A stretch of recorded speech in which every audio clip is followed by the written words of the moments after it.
Longtime LA sports writer, does a weekly NBA column for the LA News Group. Mark Heisler back on the program. Mark, thank you for joining us. If I told you a month ago this would be the Lakers roster, what would you have said? What problems would you have had with that? Well, no, but having tracked LeBron, along with everybody else, we've been tracking LeBron every step of the way, from Cleveland to L.A., starting months and months and months ago, or a year ago, when we found out he had two homes out here and was obviously had the Lakers on his list. It was, because it was a relatively short list of teams with cap room. The supposition all along was that LeBron would not come unless another guy, of his caliber came with him. Everybody was looking at Paul George. And that went all the way up until, the first night of free agency when Magic and LeBron met for like 3 hours. And obviously Magic sold him on coming by himself. Paul George was already off the board, had gone back to OKC at that point. Chris Paul was about to re-sign with Houston. What the Lakers did was they pushed they pushed the other half of the plan back a year, and they're now looking at next year to bring in that big guy. And LeBron, at the age of 33, LeBron sat still for it, which was, a major surprise all along. And then, of course, came all these personnel moves the Lakers started making, none of whom anybody would have predicted, Lance Stevenson, my God, nobody would have predicted they'd pick him up on waivers. So, JaVale McGee, Rajon Rondo, and so, so here we are next year's Lakers. But, the one thing, you have to bear in mind about them, they're highly transitional. And it feels like, so everybody's sort of a one-and-done situation here, almost like that bridge roster to get them to what LeBron is really going to want next season. Is that a fair assessment? Yeah, and I think at this point, because, for the first time in a long time, LeBron is committed long-term. He's on a 4-year deal. He's not, this isn't the usual, one-and-one deal that he signs that makes him a free agent a year. So now it's getting, it's going to be a joint venture. It's going to be as much about what Magic wants. Supposedly these guys that they picked up are Magic's guys and not LeBron's guys. Oh. These were guys that, they were on Magic. Magic has this, this thought about Cleveland. He thought that they were too specialized. And especially tilted towards shooters, Kyle Korver, J.R. Smith. I don't particularly see it that way. But he didn't want that. He didn't want a Cavaliers-type team. He wanted a team where everybody could switch on pick and rolls, and they could, guard that way and, put more teeth in their defense. And so that's why they picked these guys up. But they're all on one-year deals, all these guys I mentioned. And so, they're very obviously keeping their options open for next year. And, the options are, they can create a max slot for anybody. And, it's not just Kawhi Leonard, who's likely to be on the market next year. It's also Kevin Durant and Anthony Davis. So at this point, I'd say there's as good, there's a better chance of Kawhi Leonard never being here and somebody else being here in his stead. But I also look at what the Lakers, and I guess what Magic is trying to build, and I've said all along, everybody thinks they can play like Golden State does. LeBron thought that he could have an East Coast version of Golden State. We know that, they didn't have that. Nobody has that roster.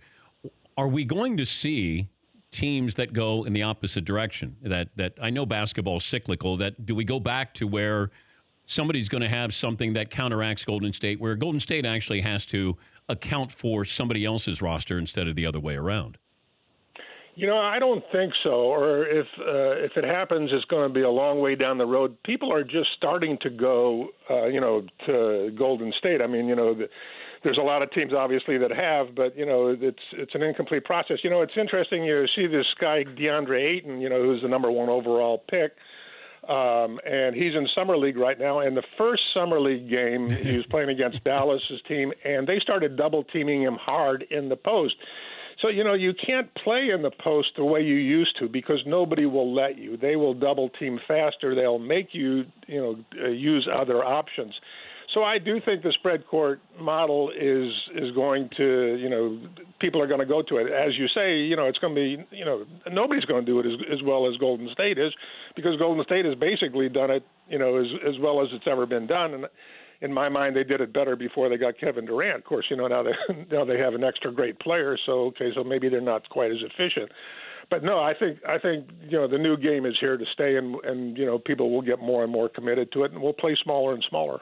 Mark, I was watching NBA highlights the other day, and it was Lakers Celtics NBA Finals, and the way the game was played on both ends, like it was all compacted there. Like it can't. It's so startling to watch it because you're going. Nobody was spreading the floor, even though you had good outside shooters back then. It was all compacted back then in the mid '80s. Yeah, absolutely. The Laker game plan, used to be, absolutely fall back on the lane and make Danny Ainge and Dennis Johnson prove they could make shots. Now, neither of those guys were great shooters, like in the middle of their career, but when challenged, they got to be a lot better shooters. It was interesting because in the '80s, because I've thought this before, and I've watched that. When you see highlights, the game was really nice and fluid back then. And despite the fact that the defense is concentrated on the lane, it was still a really cool game to watch. And then after that, it slowed down, and post basketball, really came in, and it was.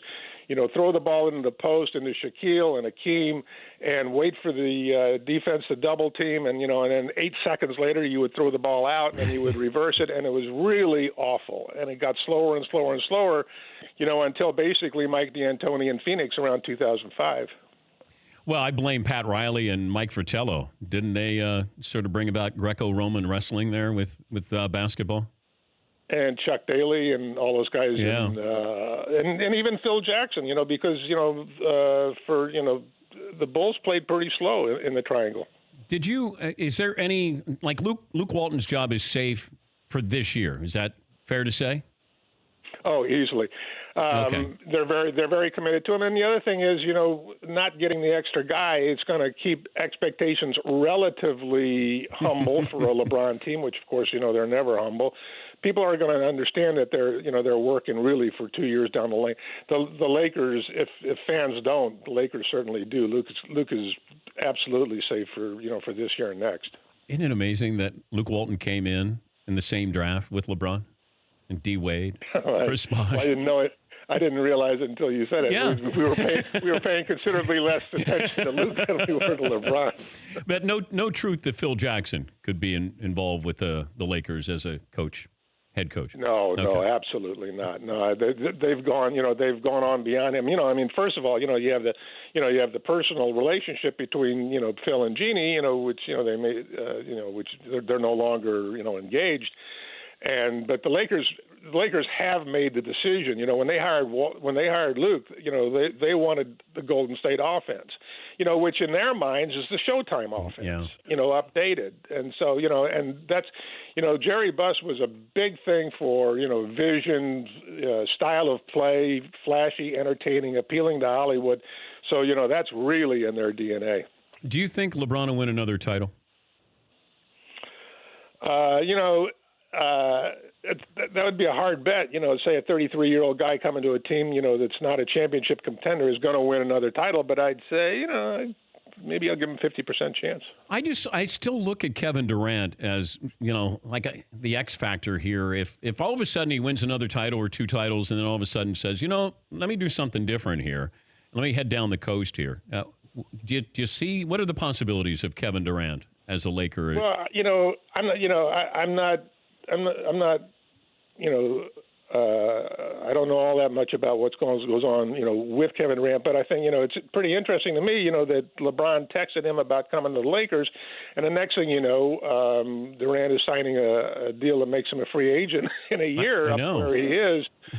So, yeah, the other, great free agent next year is going to be Anthony Davis, who's going to be, I just looked it up. Durant is 29. Kawhi just turned 27. Anthony Davis is 25. Yep. And fits, with the new basketball. So, I would think, the Lakers are going to – I think Lakers are going to have a pretty nice selection. What about Kawhi Leonard? Do you just wait that out with San Antonio? Or if you're San Antonio, do you say we're going to lose him, let's just get as much as we can from the Lakers because that's his only destination? Well, I think I've thought all along that trading him to the Lakers would be the last thing that they want to do, and apparently they're asking for 2 number ones and 2 swaps of number 1 picks. I don't expect them to trade him to the Lakers. I expect them to wait as long as they can to get the best deal they can. And the difficult thing for San Antonio is that the price is just dropping because Kawhi's telling everybody he just wants to be a Laker. Lonzo Ball's future in L.A. secure? Yet to be determined. He's going to have to play a lot better than he did last year. He's going to have to make a lot of outside shots. There's going to be a lot of finger pointing at him because, they're now at the point, they put up with everything from his father because they thought he was the hope of the franchise. Back before they got LeBron, he was the only one who really had breakout potential. Admirers thought they saw Jason Kidd there. Well, we don't know that that's not true, but it certainly didn't happen last year. But now that's not the case anymore. LeBron's going to have the ball. And if Lonzo better be hitting at least 35-36% of those threes, that he gets. How about making a free throw, Mark? Like that stood out even more. How do you have a guy who has the ball who can't make free throws? I'm a long-time NBA writer, so we kind of numb out on free throws. Who's the worst free throw shooter you ever saw? Well, let's see. I think Kim Hughes was. I forget what his numbers were, but he was pretty bad. He was like 41%, I think. Yeah, and then of course, and if you ever, Shaq's just for form and for release.